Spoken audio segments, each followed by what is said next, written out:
Spring Rifles on all screens, television, film, digital media.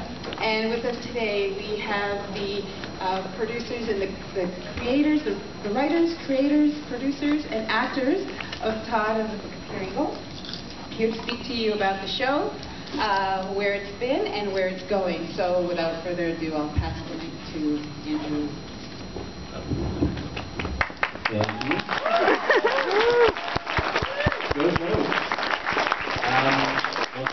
Craig David Wallace here is going to run the panel here because he's always he's the showrunner. He runs the show. So over to Craig. Thanks for passing the buck. Thanks so much for coming out to this. It's really amazing to see all of you fans come out for the show to hear us talk about the show. We did 26 episodes for 2 years, and it was the greatest experience of my life. And it's really great to see it have an impact on other people too. So thank you so much for coming out today. And we're here today really to talk about a little bit about where the show came from, how we developed it, how we come up with the ideas and turned it actually into the show. But we're also here to talk a little bit about season 3 of Todd. Yes.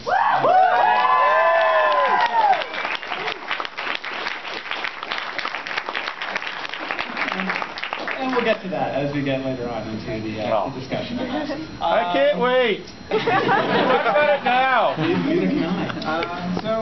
Yeah, I mean, we've got a little itinerary here of stuff to talk about, but I think we'll probably jump around a little bit. Yeah, we've got some clips, and we've got lots of stuff to talk about. So I guess I'll start talking first a little bit about just the creation of the show.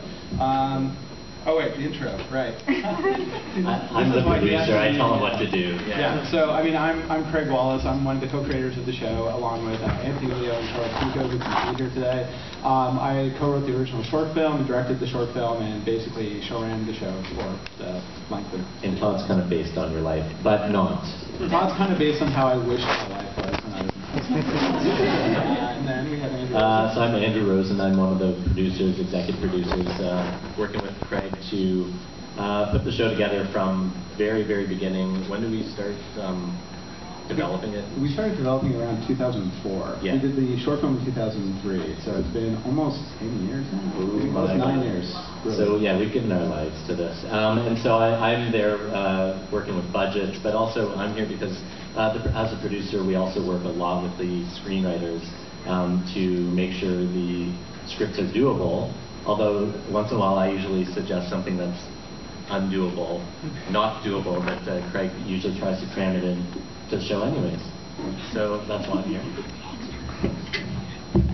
Hello, I'm Ian Malone. I was the story coordinator on the first season and the story editor on the second season, so a writer.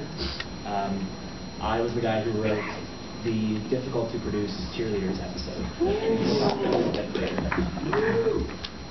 And I'm Melanie Leishman. I play Hannah.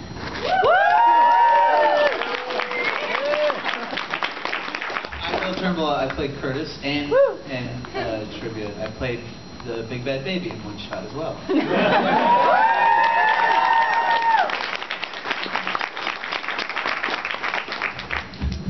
Well, going way back, I guess almost 10 years now, 9 years now, to 2002, I was at a program called the Canadian Film Centre as a director, and I had an opportunity to pitch a short film. And so I was coming up with ideas, and I was a really big fan of shows like Young Indiana Jones and Young Sherlock Holmes, and I thought I wanted to do the story of Faust as a 15-year-old heavy metal kid who sells his soul to Satan to become a popular kid in school, and then it all went wrong. And so the original short was called Young Faust. And, it kind of ran with that for a while, but then there was another show that was floating around somewhere called I Was a Teenage Faust, and we had a legal meeting, and I really stupidly put up my hand and said, hey, there's this other show, is that going to be a problem? And that started around 4 months of legal hell about trying to come up with a name for the show.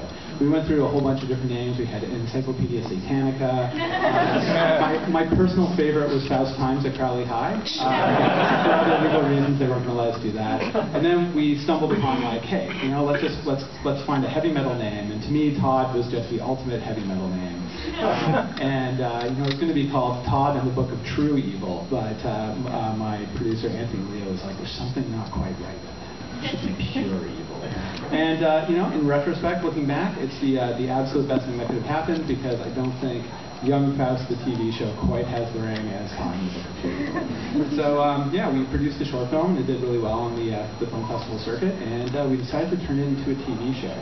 And we applied to a program through the National Screen Institute, which is a television development program based out of Winnipeg.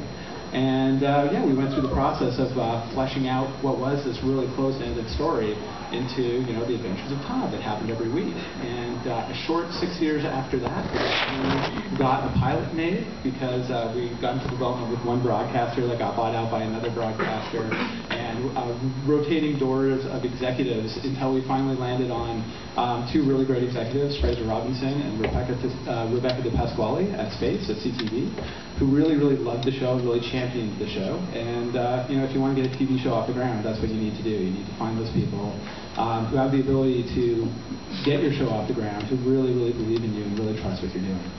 I think that's the main thing. That's why I think the show comes off as well as it does, because they saw what Craig had in his mind and what our whole team had, and they didn't try to maneuver. You always hear like nightmare stories about networks changing everything, and they said, we trust you guys to actually fulfill it. And that's why I think doing the pilot was actually very important, because it was a test to say, okay, we can trust you to do it, but let's just do a little bit at a time.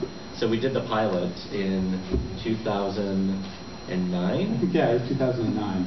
So, you know, if you're, you know, coming from TV, I mean, everybody's very media savvy these days, but, you know, just in case you don't know what a pilot is a test episode of a television show that you do to prove, it's like a proof of concept. So, you know, you write a script and you put it on the screen, and, you know, everybody can go, okay, we have a show here, like, this doesn't work at all.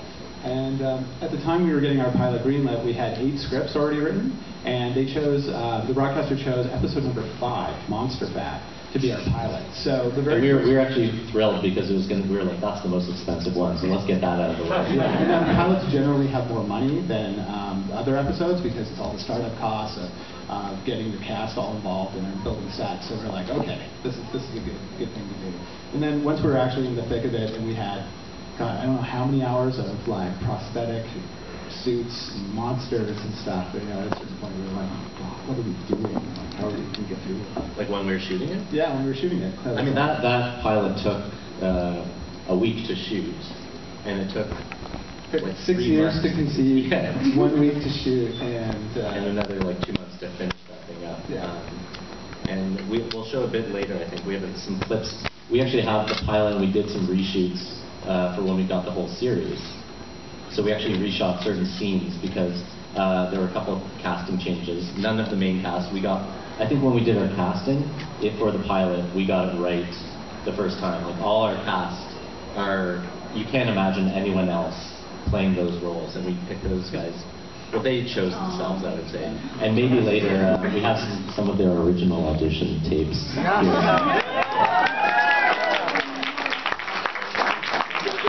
What do you guys do? Do you guys remember way back auditioning for? Did I push you over in one of them?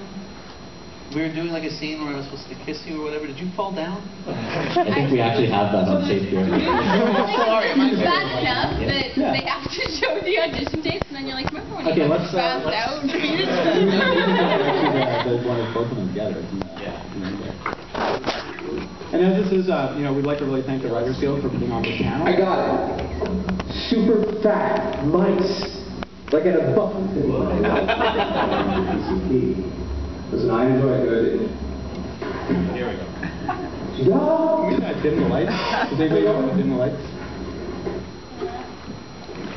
I know there's a panel right there, but I don't know how to work it. Okay. It's an emergency. Go for it. Just pull that red lever.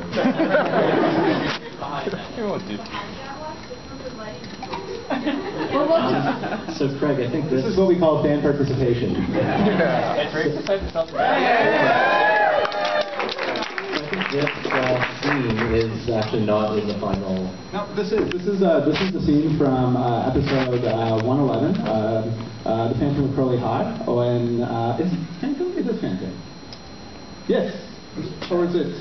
Isn't this where we're hiding in the closet? Yeah. Yeah. No. Anyone know what episode that was, where they kiss in the closet? That was Phantom of It's Curly High. Phantom. Okay.